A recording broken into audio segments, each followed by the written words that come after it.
Welcome to Command Control Power, Apple Tech Support and Business Talk, the longest-running Apple consulting podcast. For over a decade, we've released weekly episodes featuring real-world stories from the front lines of tech support, in-depth discussions about managing clients and businesses, and conversations with fellow consultants and industry partners. What you're about to hear is a best-of episode originally broadcast on June 3, 2014, a classic installment from our archives. To hear our latest, regularly recorded episodes, you'll need to subscribe to our Patreon-exclusive podcast feed. Designed specifically for Apple IT professionals, this private feed dives deeper into the challenges of running your consultancy, supporting your clients, managing staff, and maintaining large device fleets. For a modest monthly contribution, you'll gain access to a rich library of bonus content, exclusive interviews, and insights you won't find anywhere else. To subscribe, simply visit commandcontrolpower.com and click support.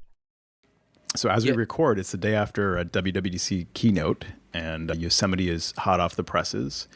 Sam is our very own, he's reporting live from Yosemite, but his silence should clue you in that he's got some technical difficulties he's going through right now.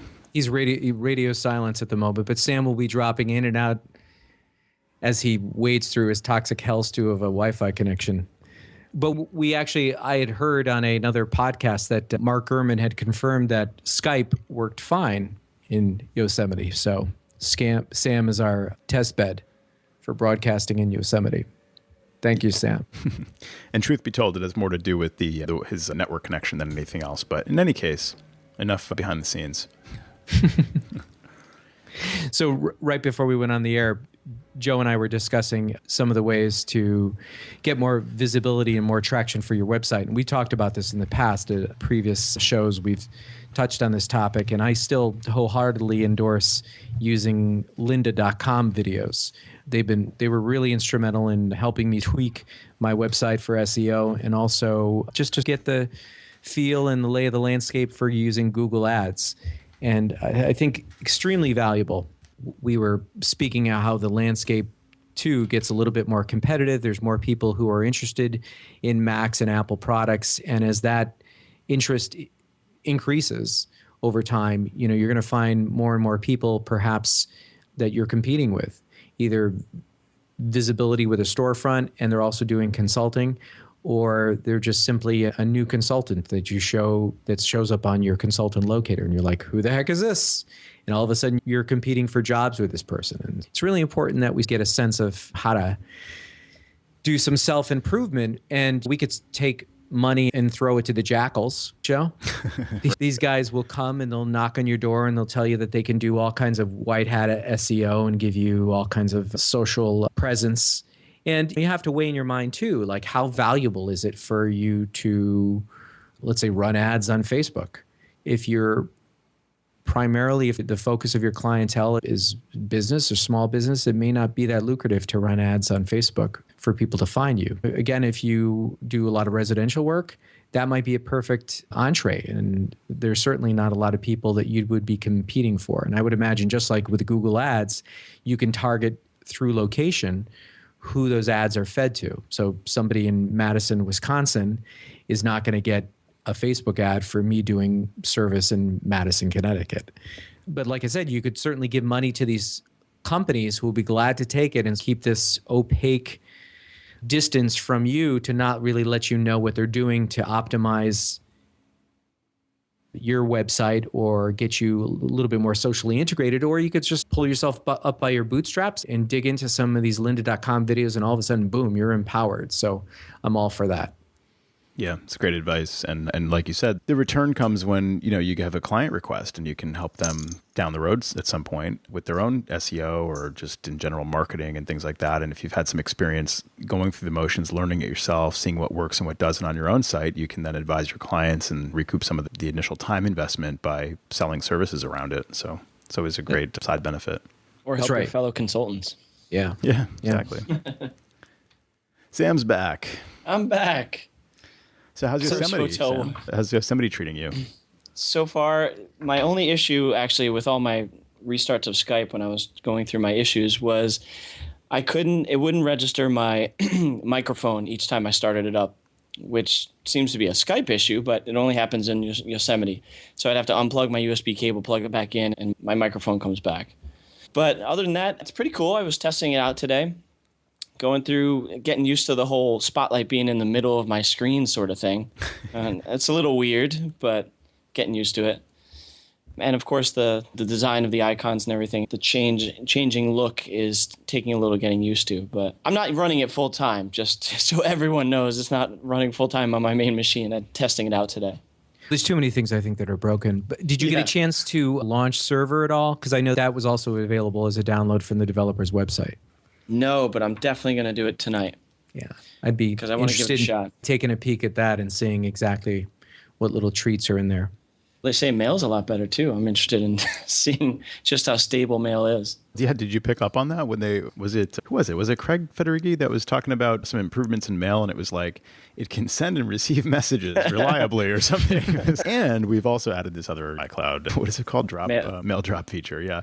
But it was the first thing was we really went back to basics on mail, and that was really welcome to hear that. Yeah, it was pretty funny. So I was thinking about it, and I think this even came up on the list in the last day or so. Now, of course, with the beta program that we all expected, we consultants are going to be probably hearing from more clients than ever that are not only downloading the latest and greatest on the day of release, but in fact, downloading the untested pre-release starting now or starting in the summer anyway. So now's as good a time as any to get familiar with it, with all the quirks, and be ready for those calls to come. Because when is that? Have they announced a date for that beta program? I guess they said this summer, right?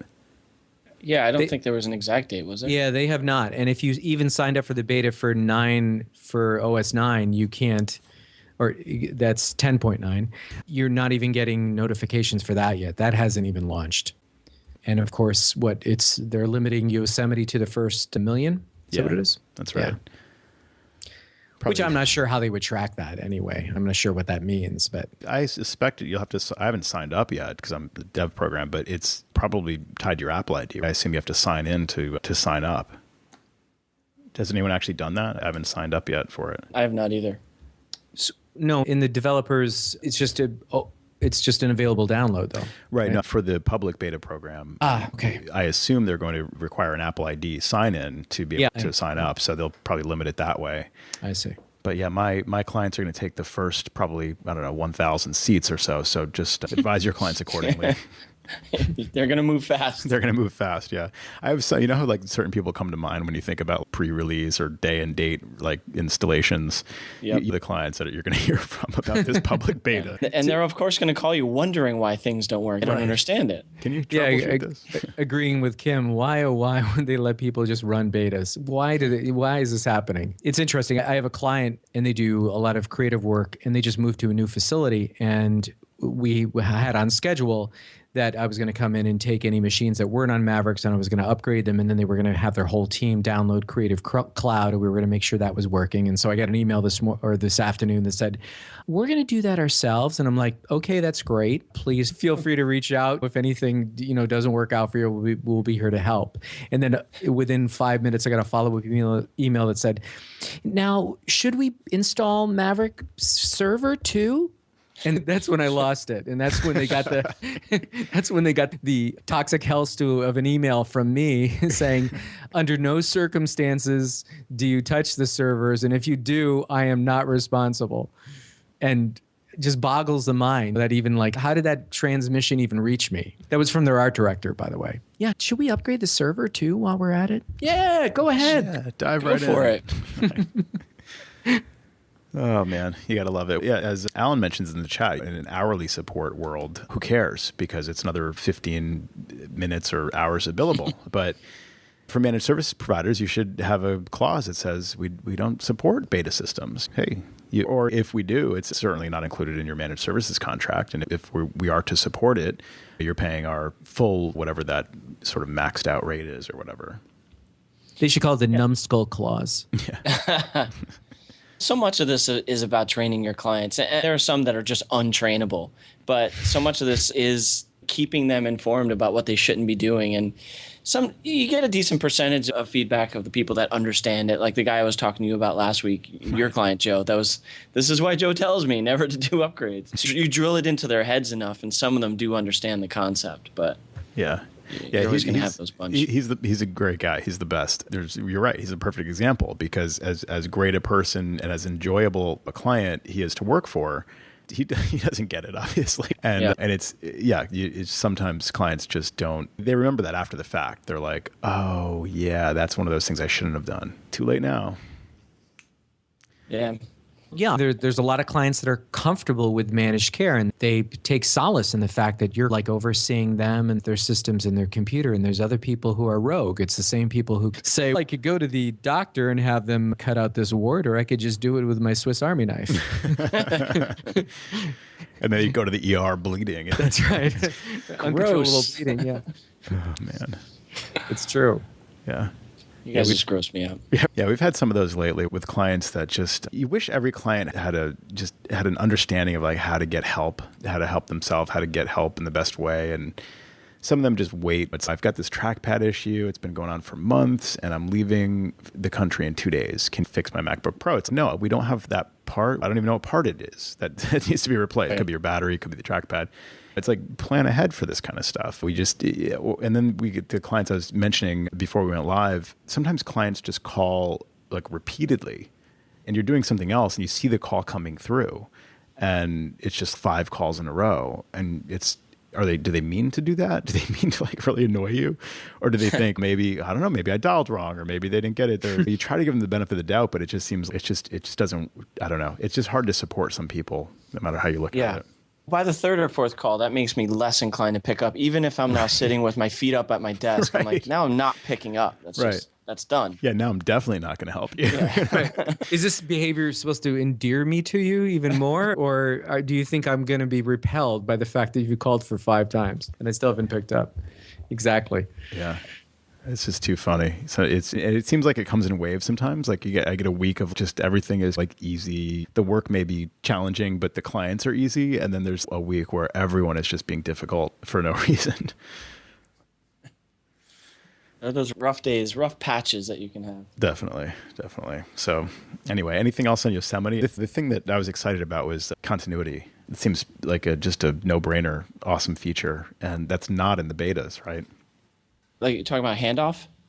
Yeah, handoff specifically. Is continuity kind of general? Is it just the way they introduced it on the slide, or is that sort of an overall feature? I guess it was, maybe I'm remembering the name wrong, but handoff was part of it. The automatic personal hotspot was part of it. Oh, yeah. A couple things like that. I guess under that umbrella was also SMS messages to your Mac and to the Messages app, and also the phone calls on the Mac and iPhone. I'm actually looking forward to is the iCloud family sharing.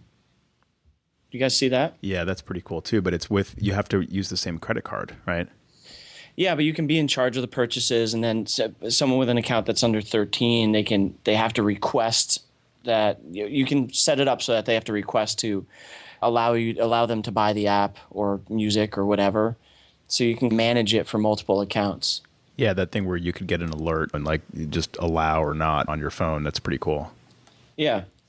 And I would imagine this isn't the case, but there was no mention of a way to converge. Let's say if the family right now has 2 or 3 accounts, to just pull them all together onto one unified credit card. Oh, God, no.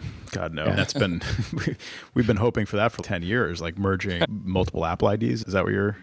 Yeah. And to move forward with this one credit card and stay with the new program, amnesty, a one-time amnesty of merging IDs.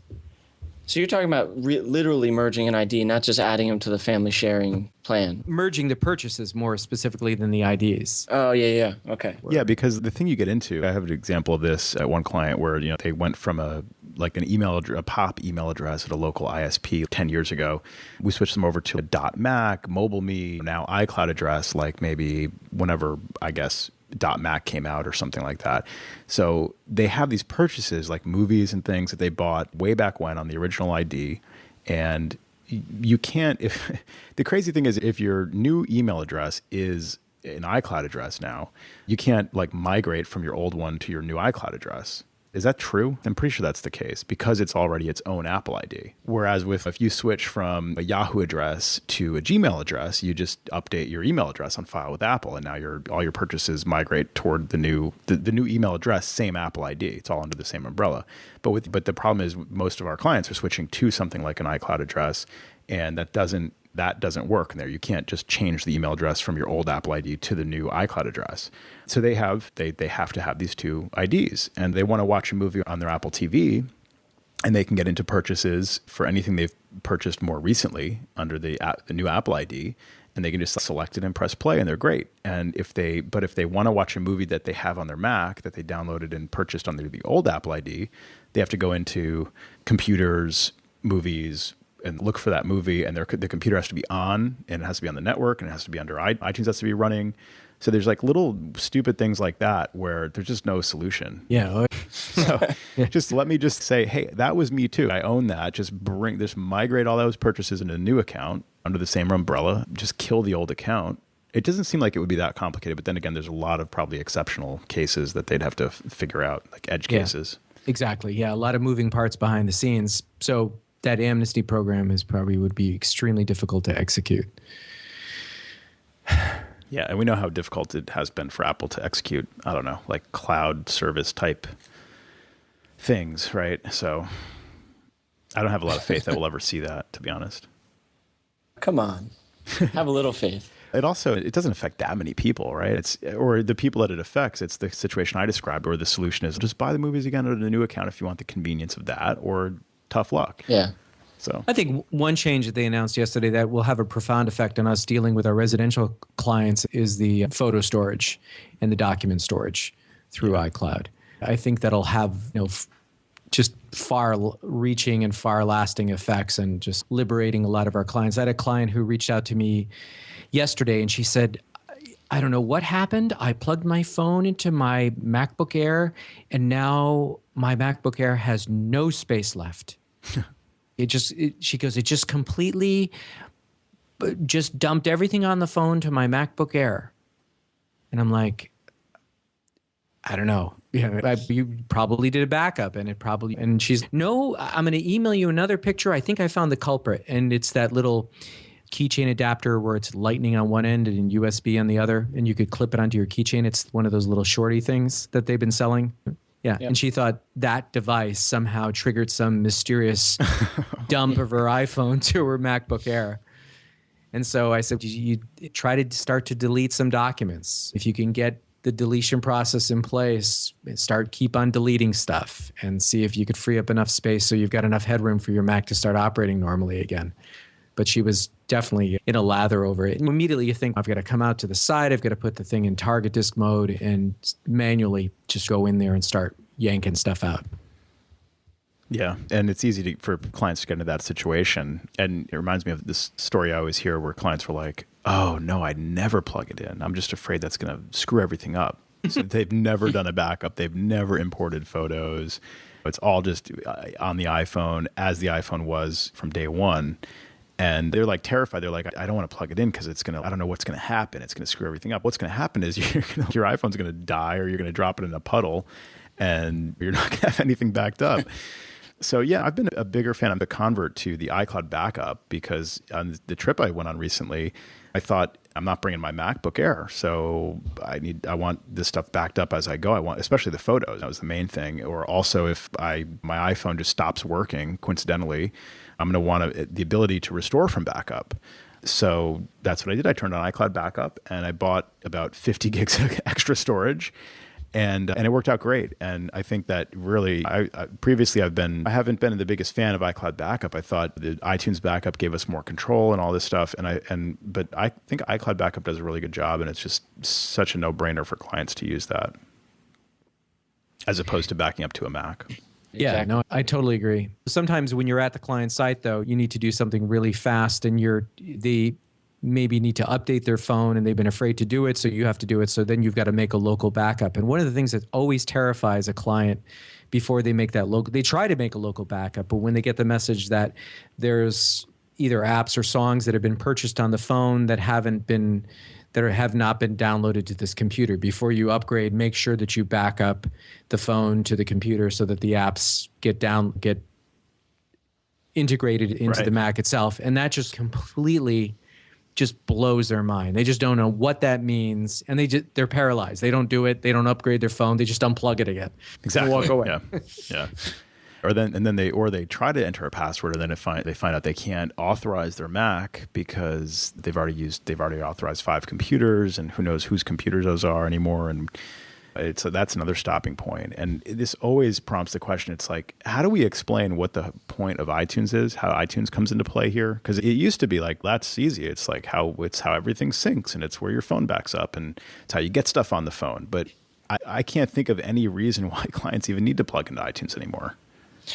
Manual transfer of music if they don't have like iTunes Match or anything like that. But exactly. But it's such a better experience to just use those features. Just use iTunes Match, use iCloud Backup, use PhotoStream. Of course, I guess you've got to import videos into iPhoto over a cable still. Yeah, that's the one gotcha with the videos. And yeah, so what are they doing about that? I don't remember what they said about iCloud Photos. Is that handling videos as well? I don't know. I guess I'll have to be testing that out. They don't have that. Actually, they don't have that in place yet, do they, Sam? That feature with Yosemite? No, I believe you're right. I don't think they do. Yeah. Jay, are you going to put iOS 8 on your working iPhone, Jerry? My phone's unlocked. I've already registered the ID with a developer, and so it's ready to go. And I just didn't have the gumption to do it. I just couldn't do it this time.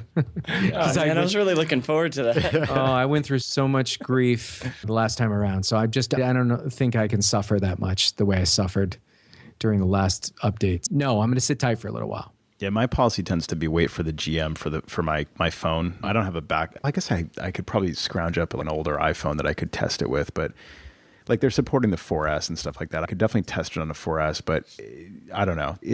I sometimes what I'll do is I'll install it on my iPad, and because I don't use my iPad as much, it's not a mission critical device for me. It's a good way to just see what the new software is like. Can I tell you the littlest thing that makes me so happy is the AirDrop from OS 10 to iOS.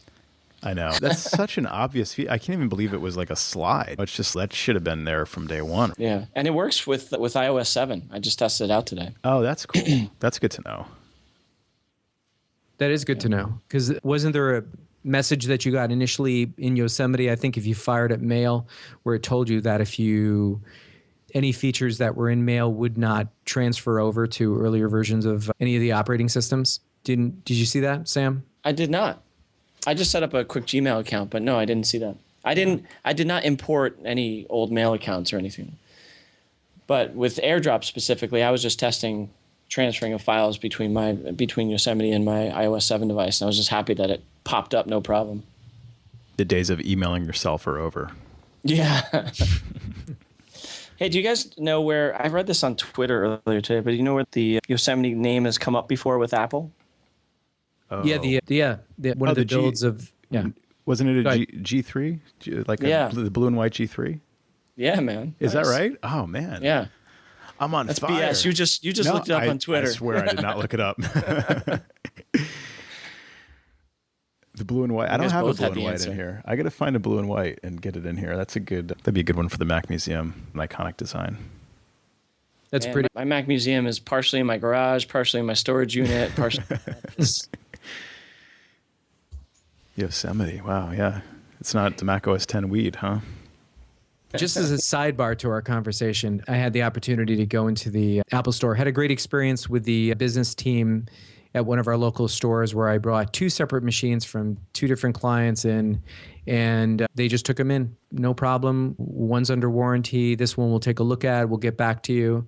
And it just seems like their policy has lifted a little bit, where I recall the days where it wasn't that long ago where I had to go in with a signed letter from my client saying, I authorize Jerry Zigma to act on my behalf with this machine, blah, blah, blah. And they were just like, nope, we'll take him in. And they just coded in the serial number, and that's all they ran with. All right, let me ask you this. Did you have an appointment at the Genius Bar when you did the drop-off? No, seriously.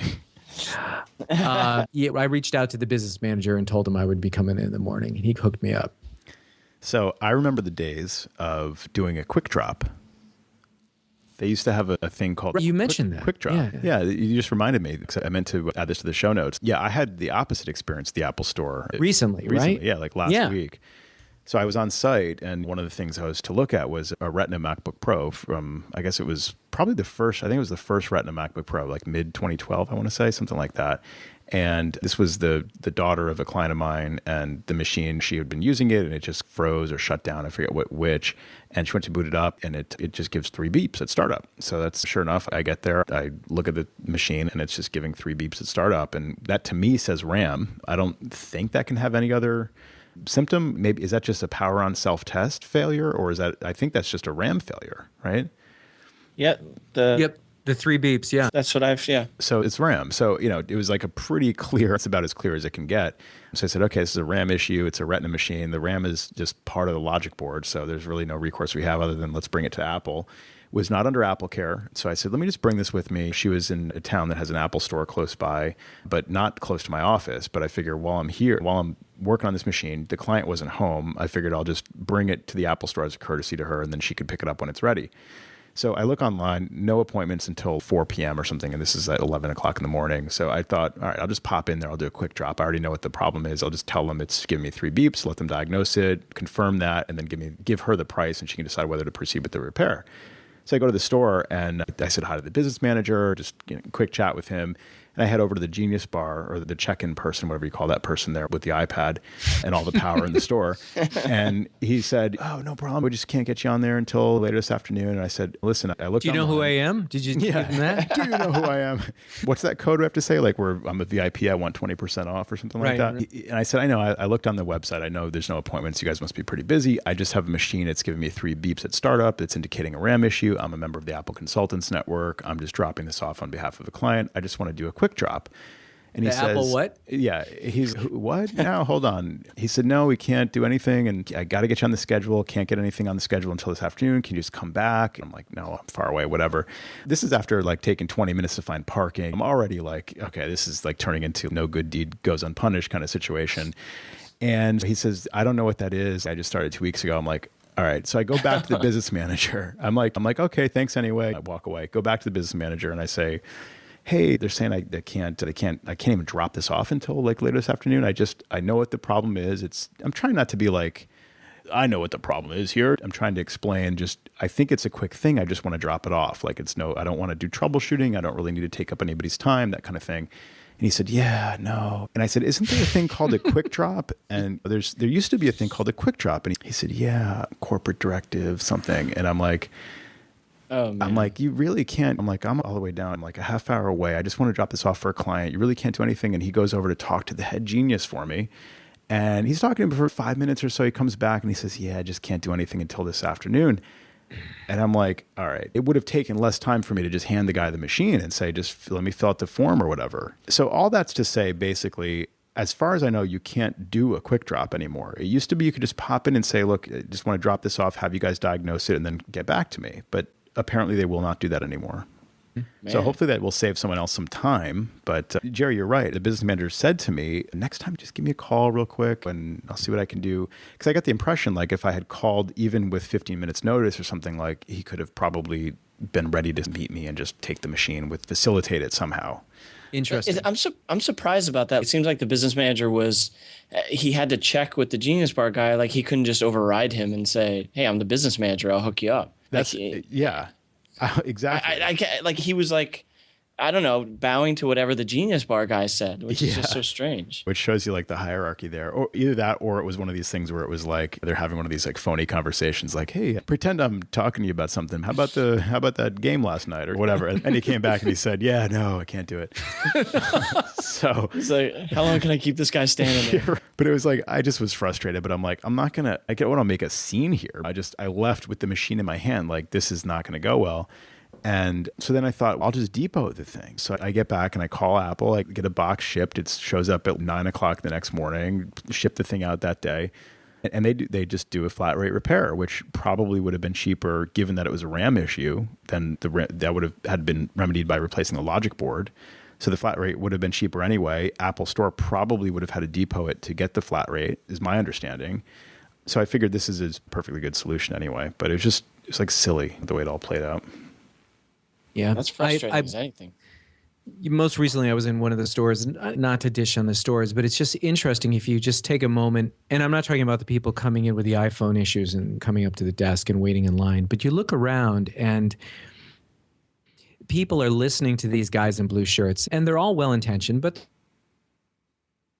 they're definitely following a script, and they've got certain marching orders, and they're in rapture, like hanging on every word as if these pearls of wisdom are just like spewing out of this floor salesman's mouth. And you're thinking like, oh my God, I would like what potential we have here for potential clients. And they're, again, it's this presumed notion that the information is being delivered from manna on high. It's as if they're channeling Steve Jobs and the clients are just like hanging on every single word.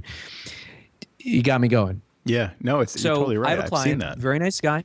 Yeah. I have a client, very nice guy. He's an attorney, and he likes to not keep his information on his computers. He likes to have them encrypted. He wants to walk around with encrypted drives.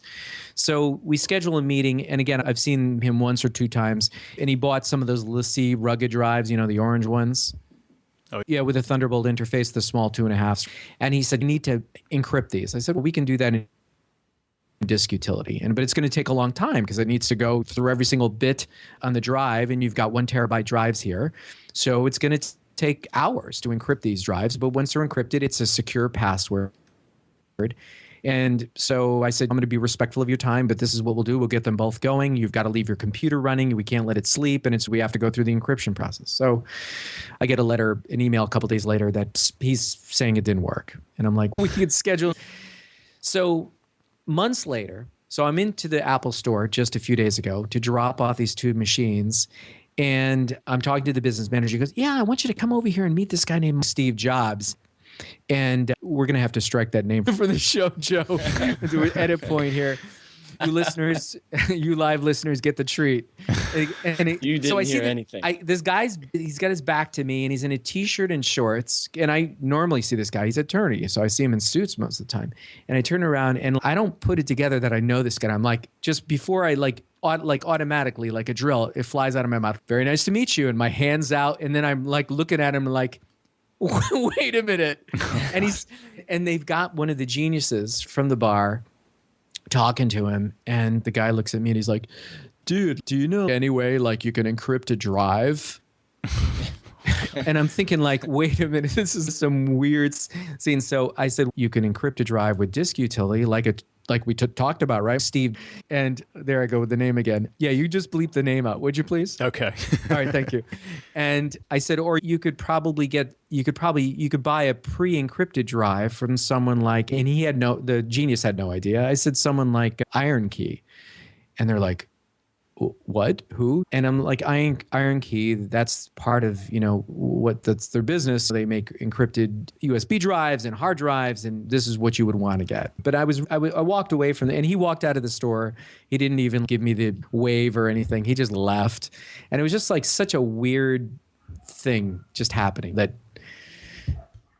Yeah, it's a strange experience. Yeah, it is very weird to try and offer any kind of support in the store because inevitably, like you said, you're there and you're there on other business, and you're overhearing like the frustration from the customers sitting there at the Genius Bar, then the frustration from the geniuses that's very well masked by all the corporate speak and all that, and you're just like, I can just give you the answer. I wish I could just jump in there, but there's no good way to do that. And it's really tough. You identified something there. It's like, there's so much value that we could add to that experience because clients are, I don't know, in my experience, clients are thrilled to find us. They're like, I've been going to the Genius Bar for 2 years now.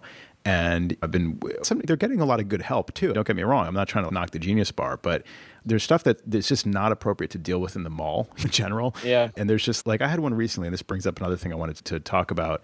It was an interesting project I was working on for a client. It was pretty simple. It wasn't any big project or anything, but the request was, I want to automate some stuff in my workflow. I'm receiving these PDF files from my clients, and they attach them to a web form, and then I get this like alert that says you have a new web form, and I go to this thing and I click on all these PDFs and I have to download them and then choose where to save them.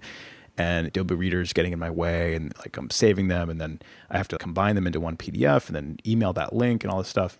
And she's, I think this can really be like helped by Automator. I'm like really impressed. I'm like, yeah, that sounds like the perfect solution for Automator. And so she says, so I get there on site and she says, so I've been working with Apple for a few months on this, and there's like 10 different copies of this workflow of various attempts at trying to get this thing working. And they're dealing with the constraint of time. Like they have an appointment with this customer to be there for an hour or something at most. And by the time they get kind of up to speed on what the project is and they like dive in to try to fix it, they don't have time to work on that kind of thing. So she has all these failed attempts at trying to get this workflow set up. And I was able to go in over the course of, it was probably an hour and a half on site that I was working on it, and then maybe another 20 minutes to fix a couple little glitches on my own time remotely, and then bring it back and set it up for her. And she's going to save probably, 10 minutes or so each time she receives one of these things. And she was thrilled with the end result. But it reminded me of, wouldn't it have been great if Apple had said, hey, this is the perfect project to work on with a member of the Apple Consultants Network. Let's find somebody who can deal with this. Yeah. Absolutely. Yeah. Plus, don't they get a different person each time they walk into one of those appointments? Those Sure they do. one-on-ones? Exactly. Yeah, sure they do. So there's no chance of any continuity there. And that's got to be frustrating as anything. That's why there are all these failed attempts. Because it's like each person just taking a stab at it. And yeah, some of them got pretty close, actually. But I don't know. It's great that they attempted to help her with a project like that. It's Apple software, but it's a little bit more advanced than something you can deal with in that time frame. Yeah, absolutely. Yeah. The other thing too, just getting back to my story for a second. It's all about you, just to add a little closure to that was when I initially met with a client at his office off-site, he had these products. He had these products already. It wasn't like he came to me and said, look, I want to be mobile. I want to have my data on these on encrypted drives. What should I do? I wouldn't say go out and buy a LaCie and then encrypt a 1 terabyte drive. I would have steered him towards an Iron Key product most likely. But you're on site and you're dealing with the situation at hand and what the client has. You don't tell the client to go out and buy new equipment. Sometimes you do. And so it was frustrating. And when I was brought over, going back to the initial story by the business manager, it's like the client almost rolled his eyes like, oh, this guy, I've seen him before kind of thing. And I'm like, oh my gosh, like what a weird position to be in. And again, and they're looking at, and again, the stores do great work. Let me preface this by saying this, but they're looking at the knowledge that's being delivered from the personnel within the stores as somehow a very high level, always a high level of knowledge and support. And unfortunately, that's not the case. Yeah, that's true. There's a lot of capital that Apple has earned over years and years of providing really good support for like warranty repair, hardware repairs, and even software support by phone and stuff like that over just going back to the 90s even. And so you're right. There's a lot of like longtime Apple people that think the stores are just like you said, just channeling the wisdom of Steve Jobs himself. And it takes a lot to overcome that. For some clients, they get the recommendation of this one product from Apple will solve all your problems. And then like you come into the picture and you're like, actually, this other one is probably a little bit better for this use. And we offer our expertise, but it's hard to overcome like the preconceived notion they have already gained from the Apple Store. Yeah, we've talked about this before, but there's also that awkward moment when they're like, the guy at the Apple Store told me to do this and this, and you're like, I completely disagree with that. And you got to put it to them you got to put it to them gently and not bash or say negative things about the employee or anything like that. Exactly. You have to tread real lightly. And the other thing that they'll do is if it's not on the wall, it's like the product might as well not exist. This wall is our Apple world. And if it's not here, you probably don't want to really consider it. Yeah, exactly. Then, I don't know if you guys had this going way back, but for a long time clients, there were some clients that were very much against the Apple Store. Oh, I hate it. That store sucks. Whatever. And it's at the beginning, I think the quality of support was really good. And there were some people that were just like totally like against it in some way. So I've had every end of the spectrum, but I think more often lately I've been experiencing what you've been describing, Jerry, where it's just like really hard to navigate what is our role in the world of Apple. But Mike in the chat brings up this intro to business at Apple or business at the Apple Store. We've talked about it in past shows, but it's something they're still doing. They're offering it usually in the morning, like once a month or something like that. And the Apple Store invites their business clients to come in and see how they can work with Apple. And that's like the one presentation that they have that actually refers to the Apple Consultants Network. So it can be really helpful as an Apple consultant to go in there and just be available. And Mike's actually saying that they've deferred lots of questions to him. That's interesting. That is interesting. Yeah, it's been my experience every time that I've attended those that if I did come in to wave the flag, that's about all the latitude they would give me. You mean just like here I am as the slide comes up kind of thing? Pretty much. Jerry. But then they're not, ultimately they're not that well attended, for at least the ones I've seen. And it sounds like Mike has a very unique and special relationship. I know that he had presented also, I believe, 10 server. Yeah, to the Apple Store, I think. To the Apple Store. Yeah. And when I broached that subject, when Mike had originally brought it up in our show, maybe 30 shows ago, they were like, "Oh no, you can't do that.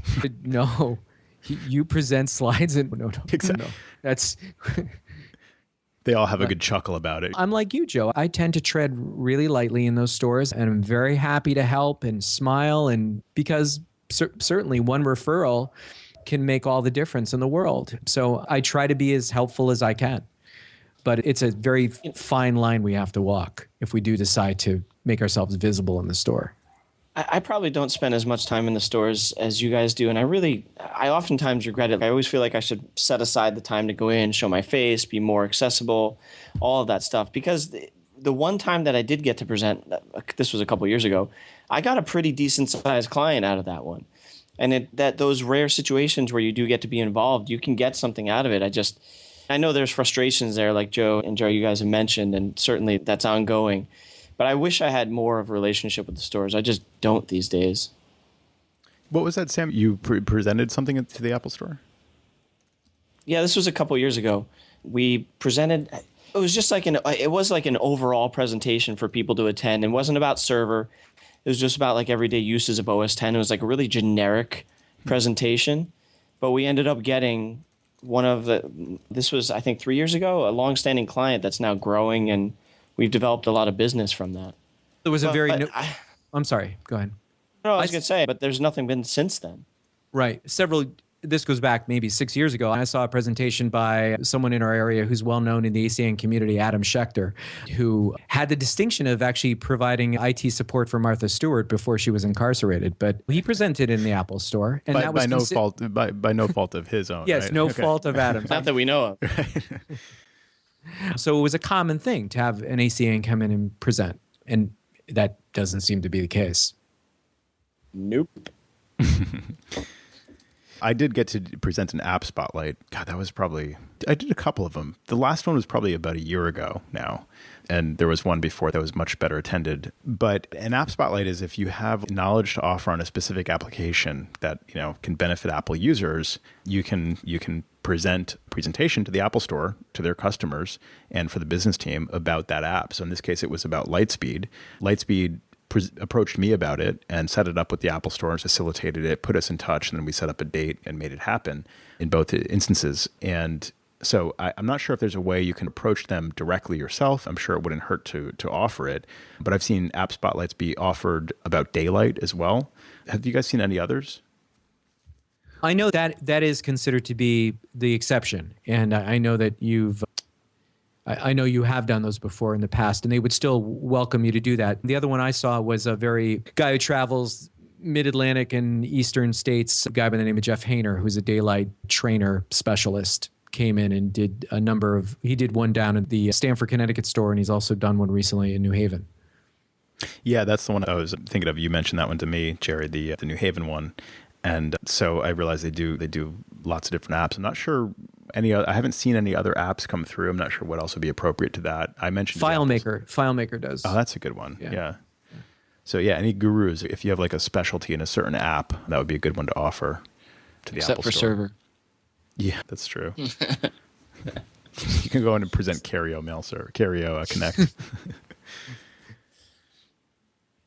Actually, speaking of server, not to move away too far from our Apple Store session, I had an issue last week that I meant to tell you guys about. with a client, an OS 10 server. They have an Open Directory master and Open Directory replica because it all comes back to server.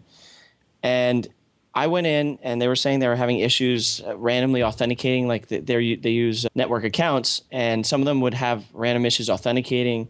Then after a few minutes, they'd be able to log in. So I went into the server, I took a look, and their Open Directory, all of their users and groups were just gone. Wow. Completely gone. And what was happening, luckily we had an Open Directory replica. So what was happening is it was failing over. After a couple of minutes, it would not be able to authenticate, fail over to the replica, and they'd be able to log in and work.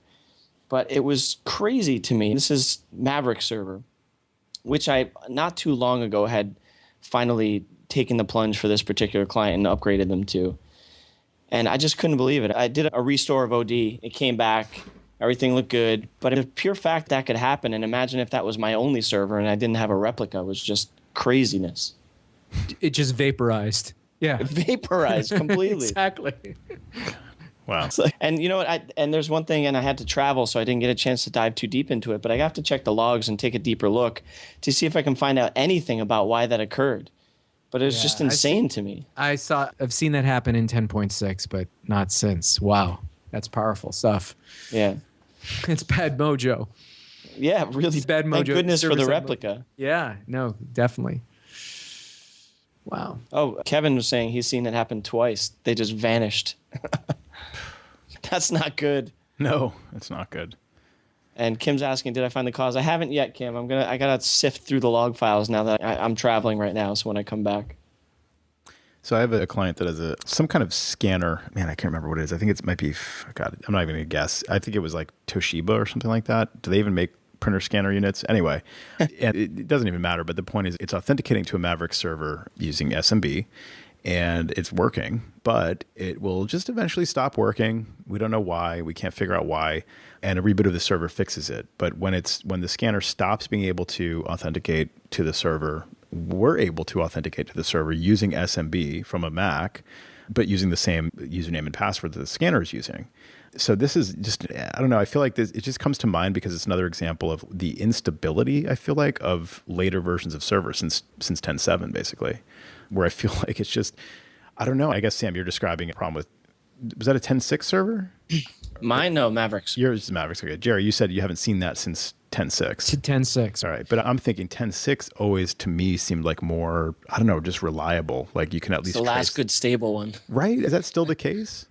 That's the way I always felt. I feel that way too. This is a scanner on a copy machine. You're trying to do a scan. Yeah. But I thought that's just a known thing, that's broken, that the only way you can do that is with FTP from the scanner. For a while, yeah, with 10.7 and 10.8 was like the version of SMB that they're supporting is none of the scanners are compatible with that. And I don't know the details on that off the top of my head, but you can install SMB up and get the other version of SMB that was compatible, and that would work, stuff like that. But we went through that on a client machine at the same client, like before they agreed to go to a server, they had a client machine that they were actually connected to as a server, and we installed SMB up on it and got that going, and it was fine. It wasn't really that fine, but it worked. But in any case, when we went to Maverick server, we were able to connect to it over SMB, just with the built-in SMB on Maverick server. But it would like work, and then it just one day, like they just couldn't scan, and it would give like an error on the scanner. And I've tried everything. Like rebooted the scanner, tried the long name instead of the short name, things like that. Just going down the list. Let's make sure the time is correct. Maybe it's a time skew issue, or just we've tried everything. And do you have options on that scanner to change, to put in the prefix manually, or does it just default to SMB:/ or something like that? No, we specify the protocol, and I think we just put in like the / IP address / scan destination. Oh, gotcha. And then the username and password. Because we had some issues with machines connecting using the new SMB protocol, and we could downgrade it to use SMB1 by using CIFS as the CIFS as the prefix. I don't think we can do that on the scanners. Yeah, that's a good point. Yeah, I follow you. I don't think we can do that. But the thing it occurred to me was maybe like I've seen issues, and maybe you guys know more about this than I do, but I've seen issues where certain processes or certain services won't authenticate using, and now I can't remember if it's the long name versus the short name, Like it'll work until it doesn't work, and then I think it's like you put in the full name of the user, and it all works fine, and then eventually that stops working, and you have to specify the short name of the user, and that will work indefinitely. I don't know. Maybe this is just something I've experienced, but no, I've seen something. What service are you talking about specifically? Sorry, I missed that first part. I'm being vague, but I think the one that comes to mind is VPN.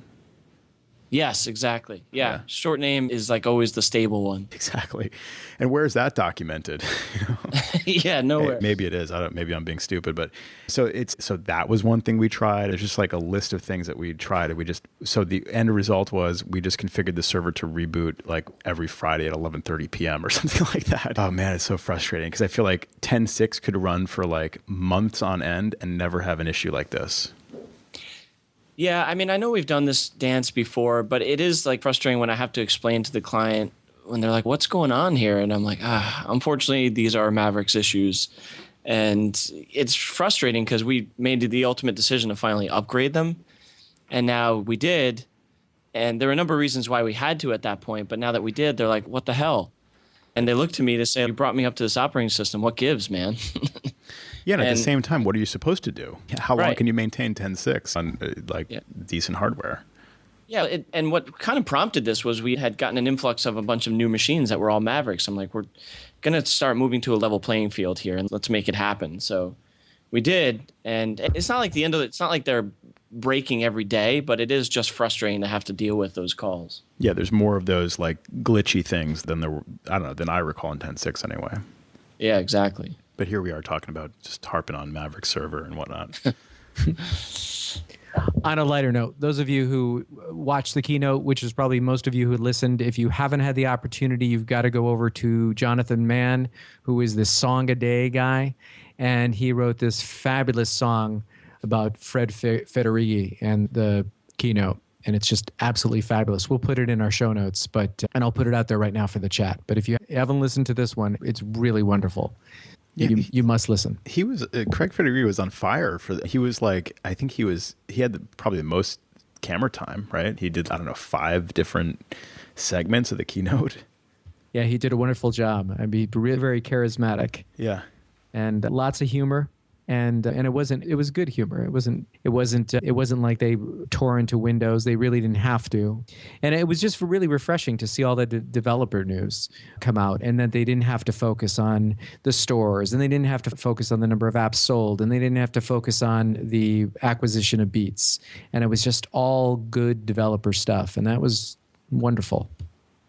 Yeah, definitely. It was an overall great keynote. And really cool software stuff coming down the pike. It's too bad we didn't have any hardware announcements, but I don't think anybody was really gunning for that so much. Mac Mini, how many days now? Over 590 days since the last refresh. I was waiting for it, Jerry. I was waiting for you to say it. And that's the problem. I'm like, I have a client who needs a file server and wants to bring email hosting in-house. And of course, they're thinking Mac Mini. We're thinking Mac Mini.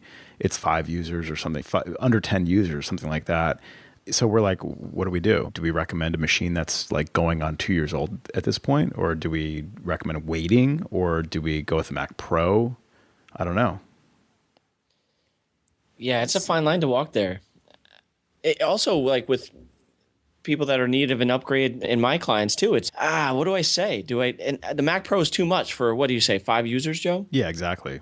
Way overkill. Yeah, that's way overkill. I mean, it'd be sweet to look at. Yeah. 588 days. There we go. Yeah, it's just, it seems like it's any day now. So I feel like recommending the client, you should probably wait. You need a server, but you don't have one now. So let's just keep status quo for a little while. But it could be 3 months, could be 6 months. Who really knows? Yeah. Showstopper. That's right. On that note, we thank you all very much for listening. Don't forget to follow us on Twitter. We're active and we mean it. So we're on Twitter at CMDCTRLPWR on Twitter. Of course, you can always go to commandcontrolpower.com and you'll find the iTunes link there. If you have not yet subscribed, please do. And it always helps if you like to leave a review on iTunes. That's always welcome. So find us on iTunes by searching for Command Control Power. And you can find me on Twitter at MacWorks LLC. You follow me, I'll follow you back. Sam's got a great handle. At UID 501. Very cool handle. I don't even need to give mine. I'm not active on Twitter. Joe still has the egg as the icon, so that should tell you something right there. Oh man, I've been shamed. Speaks volumes. You can just go to commandcontrolpower.com. I'd rather have you guys subscribe on iTunes than follow me on Twitter. Let's put it that way. Yeah, wait till you go on lynda.com. You're going to be into this whole social media thing. I hear it's going to be big. Yeah, social media, huh? We should do a show on that. Thanks again for listening, everybody. Tune in on Tuesdays at 8:30 and check us out at commandcontrolpower.com/live, and you'll be able to follow along in the chat. Thanks again.